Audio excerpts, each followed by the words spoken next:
আসসালামু আলাইকুম রহমতুল্লাহ। আমরা কি জানি 3 শ্রেণীর লোক জান্নাতে যাবে না? কে বলেছেন? পীর সাহেব, আমাদের রাজনৈতিক নেতা? এটা বলেছেন রাসূলুল্লাহ সাল্লাল্লাহু আলাইহি ওয়াসাল্লাম। কিন্তু 3টা ভুল, 3টা পাপ আমরা এখন অহরহ করছি। আপনি কি জানেন এই 3টি কারণ কি? আমি হাদিসটি পড়ে শুনেছি। ইবনে ওমর রাদিয়াল্লাহু তাআলা আমাদেরকে বলেন রাসূলুল্লাহ সাল্লাল্লাহু আলাইহি ওয়াসাল্লাম বলেছেন, তিনি বলেছেন 3 শ্রেণীর লোক জান্নাতে যাবে না। 1 নাম্বার, আমরা যারা পিতা মাতার অবাধ্য। বাবা মা কি বোঝে?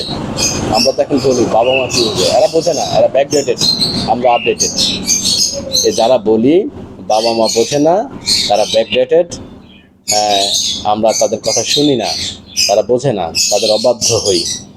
এই 1 শ্রেণীর লোক জান্নাতে যাবে না বলেছেন রাসূলুল্লাহ সাল্লাল্লাহু আলাইহি ওয়াসাল্লাম।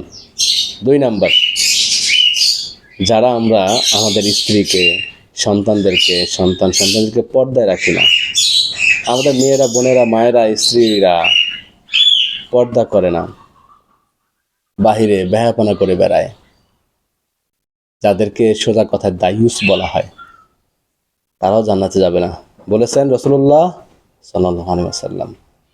3 নাম্বার, এখন তো অহরহ আমাদের নতুন কোন পার্টি আসছে, সেখানেও তিনি যুক্ত আছে। বলতে পারবেন কি?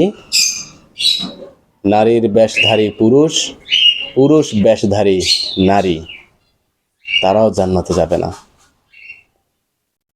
আল্লাহ সুবহানাহু ওয়া তাআলা আমাদেরকে এ ধরনের পাপগুলো থেকে বিরত থাকার, বেঁচে থাকার তৌফিক দান করুক।